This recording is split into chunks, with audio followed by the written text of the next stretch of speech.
tiendo a pensar como tú. Si no estás, definitivamente te vas diluyendo poco a poco.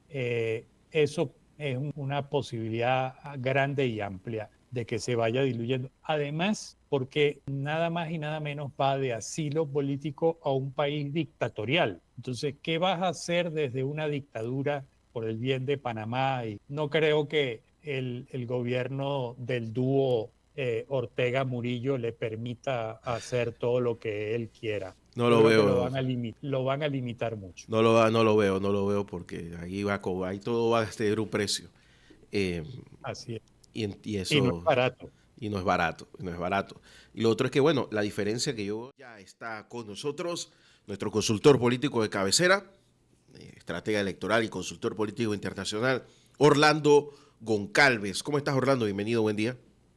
Buen día, Guillermo. Como siempre, un gusto saludarte a ti y a toda la audiencia.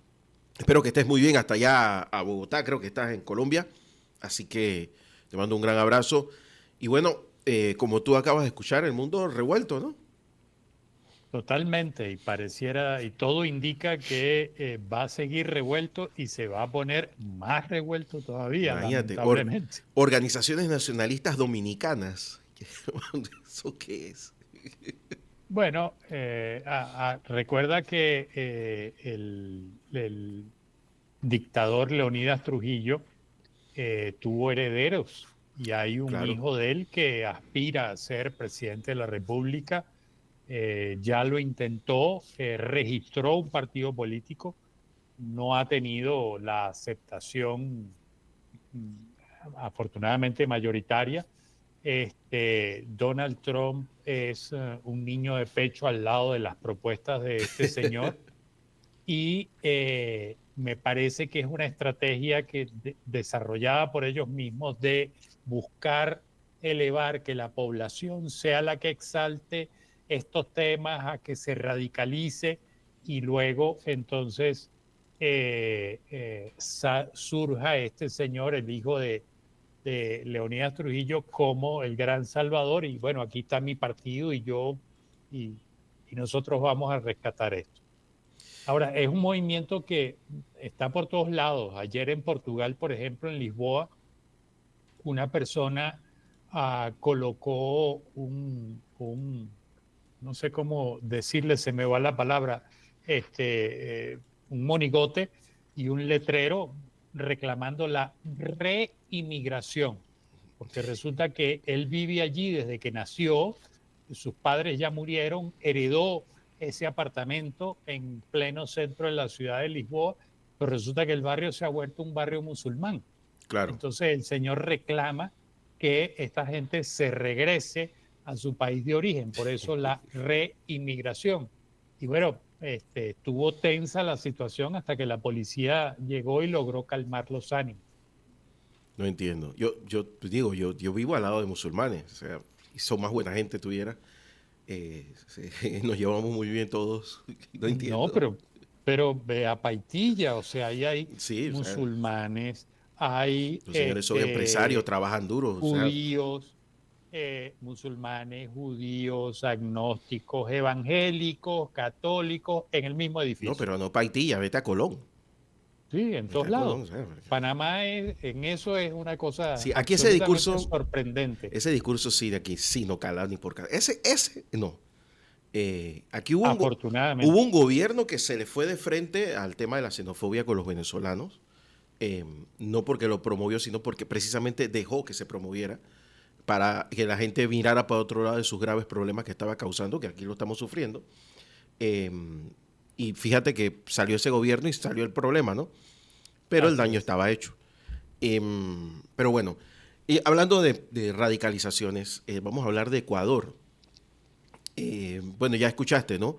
La Eh, organización indígena dice que va a estar con la señora. Digo, eso se caía también de su peso, ¿no? Tampoco es que esperaba que apoyaran a Novoa. no, no necesariamente, y de hecho están divididos. Recuerda que en el gobierno del expresidente Rafael Correa, Pachacuti y el movimiento indígena tuvo graves enfrentamientos con el expresidente Correa, al extremo que él los declaró sus enemigos.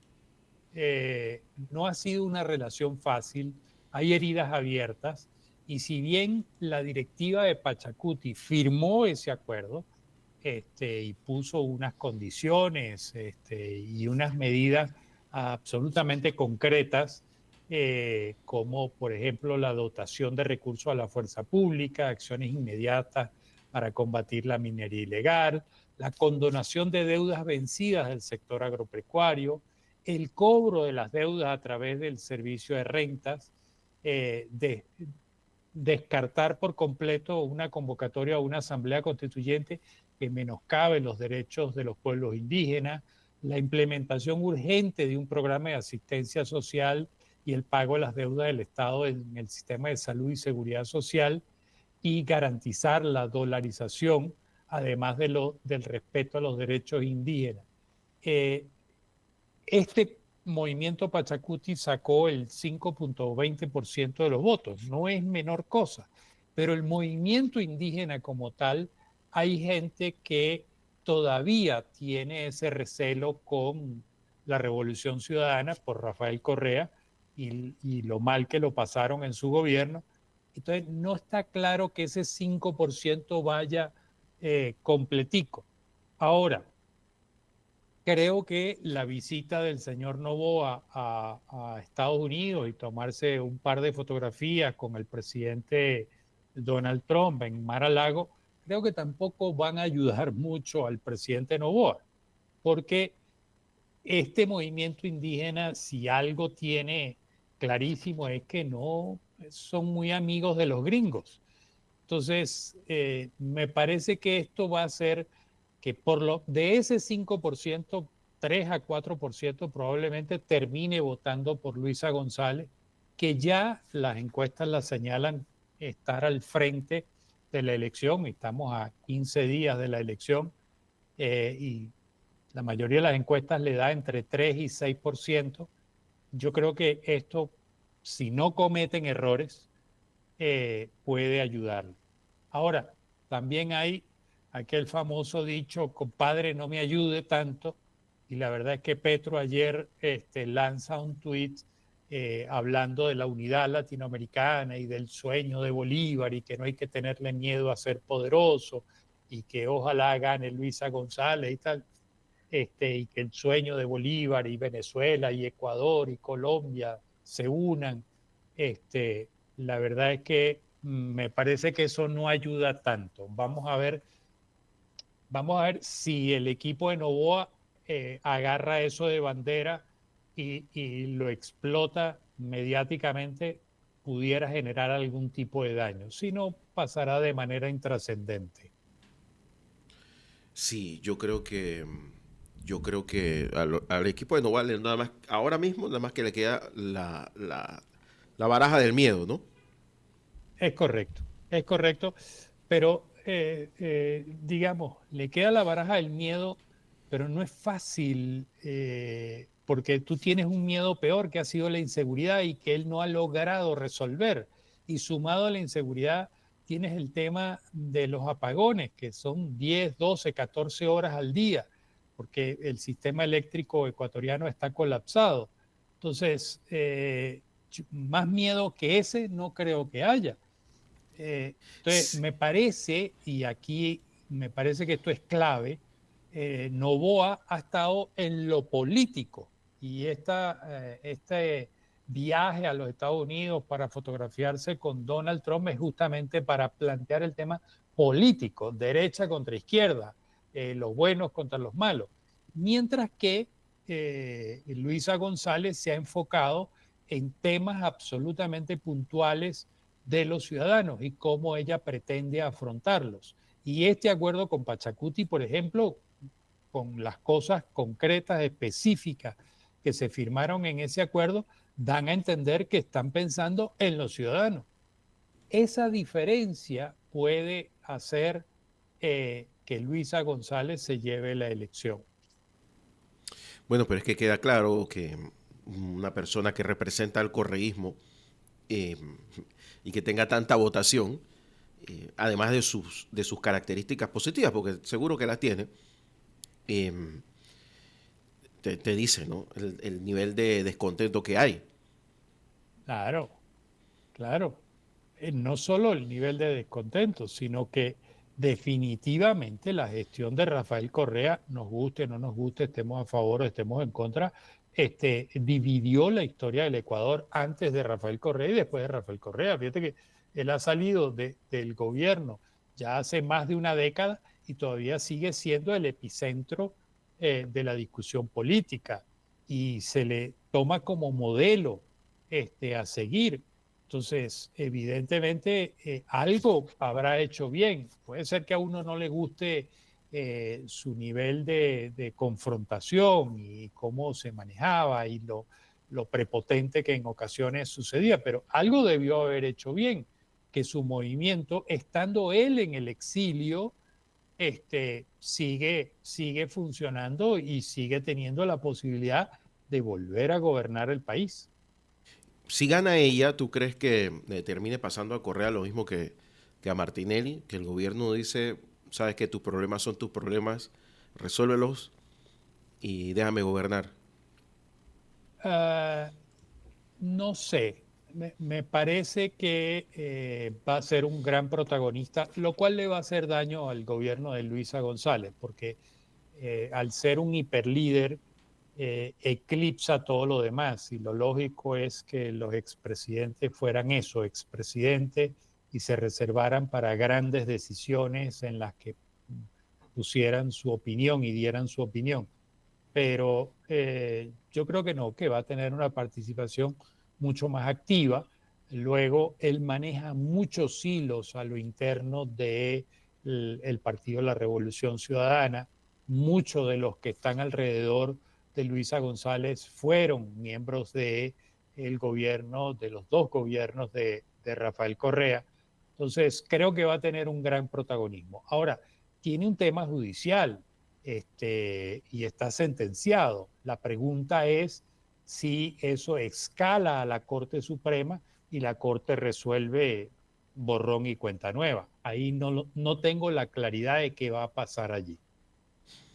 Bueno, acá, bueno, la corte sí es bastante clara, ¿no? No, ni agua ni sal para Martinelli y hoy hay, bueno, ya hay todo un séquito de policías y todo lo demás que lo va a llevar al aeropuerto. Me voy a tomar 3 minutos nada más para este tema, Orlando.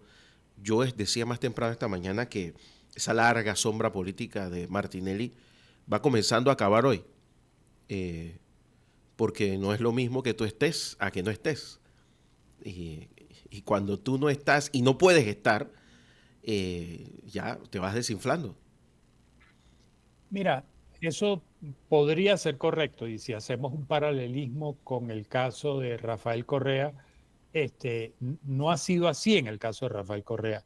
Pero claro, el manejo que ha tenido Rafael Correa con relación a su país, con relación a las políticas, con relación a los temas ha sido distinto al caso del expresidente Martinelli. Puedo, por las características del expresidente Martinelli, además por la edad de él, tiendo a pensar como tú. Si no estás, definitivamente te vas diluyendo poco a poco. Eso es una posibilidad grande y amplia de que se vaya diluyendo. Además, porque nada más y nada menos va de asilo político a un país dictatorial. Entonces, ¿qué vas a hacer desde una dictadura por el bien de Panamá? Y no creo que el gobierno del dúo Ortega-Murillo le permita hacer todo lo que él quiera. No Yo lo creo que veo, lo van a limitar mucho. no lo veo porque ahí va, ahí todo va a tener un precio. Eh, Así es. y Y no es eso, barato. y no es barato, no es barato. Y lo otro es que, bueno, la diferencia que yo veo con Rafael Correa, primero la edad, una diferencia importante de edad. Y lo otro es que no, yo creo que Rafael Correa no está asilado. Bueno, está fuera del Ecuador, vive en Bélgica, porque hay una sentencia sobre él que no ha escalado, no es definitivamente firme, porque no ha ido a instancias superiores todavía. claro. pero si entra al país pudiera ser detenido. Entonces, Claro, pero él hasta que puede esas... dar vueltas, hablar, decir, explicar. Claro, El, claro, pro- él es el asesor, problema del por asilo ejemplo, político es que ya, o sea, te limitas, no puedes hablar de claro. política en el país. Fíjate que él es asesor del gobierno de Bolivia, es asesor del gobierno de México y él vive viajando Sí. entre México, Bolivia. Estuvo un tiempo viajando a la Argentina cuando estuvo Alberto Fernández en la presidencia. Así que él se mueve, él tiene libertad de movimiento. Vive en Bélgica porque su ex esposa y sus hijos viven allí. Su ex esposa es belga. Entonces, tenía cierta lógica que viviera al lado de sus hijos. Bueno, la otra cosa que te iba a preguntar era por Perú. Perú convocaba elecciones en un escenario increíblemente inédito donde la presidenta marca algo así como 6% y el Congreso 4% de la popularidad. No, es más grave todavía. La presidenta marca 4 y el Parlamento marca 2 de aprobación. Y eso es una Ni encuesta los que empleados del Parlamento les gusta. se hizo la semana pasada, o sea, está fresquita la encuesta. Si es el 2%, Este, imagínate, porque los empleados más sus familiares, a alguien debería gustarle. O sea, que hasta los familiares de los que trabajan ahí no les gusta. es posible que no les guste y que carguen, estén ahí por necesidad. Ahí hay un colapso, evidentemente, del liderazgo político. eh, perdón, hay un colapso del liderazgo político que se ha venido arrastrando y sorprendentemente siguen sin entender. Por ejemplo, la presidenta declaró en estos días que nuestra economía ha crecido. Eso nadie lo puede negar, ni siquiera aquellos que nos dicen que no hemos hecho nada y que nos ponen en las encuestas 3 y 4%. Yo lo que he dicho es que no me hagan el favor, pónganme cero. O sea, evidentemente la señora está totalmente desfasada. El lío de los Rolex, el lío de la lipoescultura, el lío de la rinoplastia, todo eso la ha venido socavando, aparte de una pésima gestión política de su gobierno. Eh, yo creo que, y la clase política no reacciona, no hay liderazgo visible, no hay liderazgo que aglutinen gente, que la gente pueda confiar en ellos. Me parece muy triste porque van a ir a una elección dentro de un año, justo en abril del año entrante, pero yo no sé si la población estará motivada a votar, pero además votar por quién.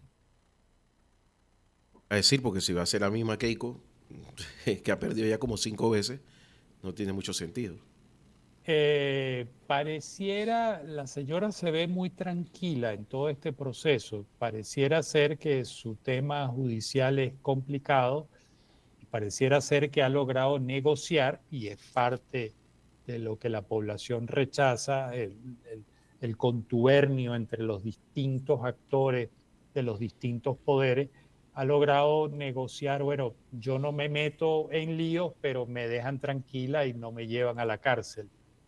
eh, no sé, yo veo un país que anda un poco a la deriva en lo político.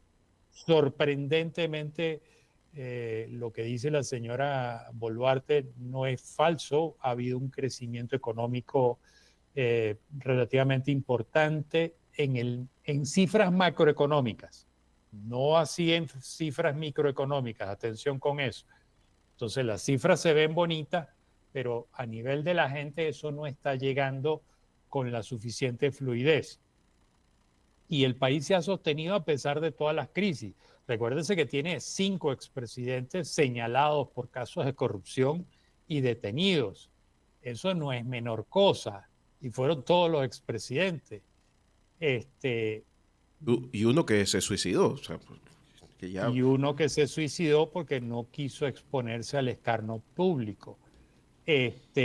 Así que la verdad es que yo El caso de Perú es un caso interesante para estudiar cómo logra el país sostenerse y cómo logra el país seguir adelante sin grandes protestas y sin una revolución que arrase con todo. Difícil entender, pero es la realidad, está ahí. El Congreso tiene 2% de aprobación, 94% de rechazo. La presidenta tiene 4% de aprobación, 92% de rechazo. En las clases populares el nivel de aprobación es apenas del 2% y el rechazo del 97%. Eh, pero bueno, está y sigue siendo presidenta y convoca elecciones. Esas son, esas son las cosas que uno no... Bueno, y había otro escándalo también porque aparentemente se operó para rejuvenecerse y no pidió Claro, permiso para ausentarse. no solo no pidió permiso, es que además la señora tuvo una cirugía con anestesia completa.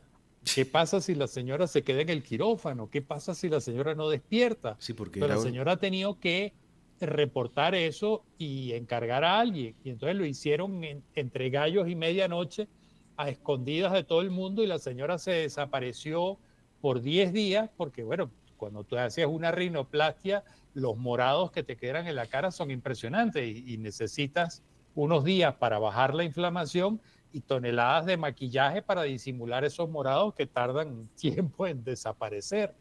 Pero bueno, la señora se hizo su rinoplastia y también se habla de que se hizo una lipoescultura.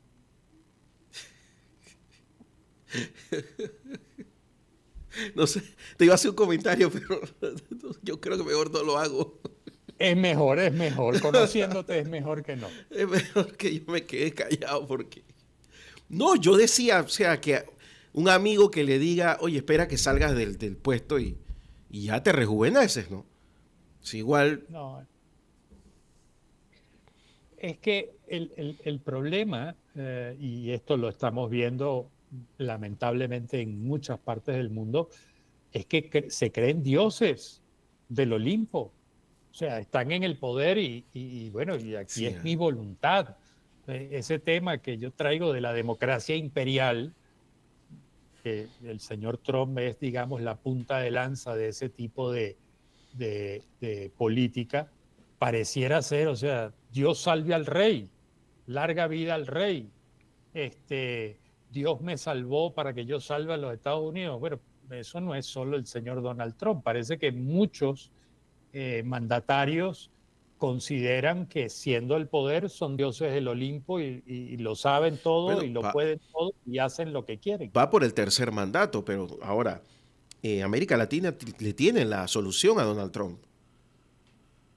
Evo Morales, este señor Bukele y no sé cuántos más han han buscado la Carta de las Naciones Unidas y la Carta Democrática para decir que el ser electo es un derecho humano.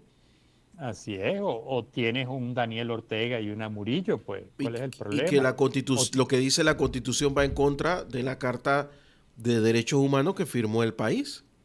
así es, o tienes un Erdogan Sí, entonces, y ¿qué va a la lista decir sigue. la superconservadora Corte Suprema de los Estados Unidos? Bueno, la verdad es que esa enmienda es anterior y se quedó en el pasado.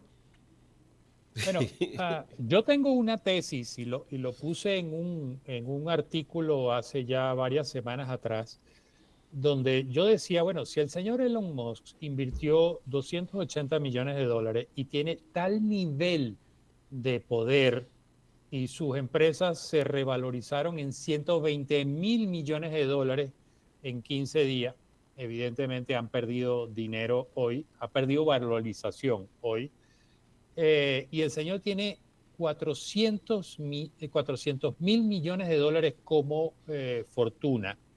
Para reformar la Constitución, tú requieres que 2/3 de ambas cámaras, senadores y representantes, aprueben y 2/3 de las asambleas estaduales la aprueben. El año que viene hay elecciones para 435 representantes, para 1/3 de los senadores y en 36 estados hay elecciones.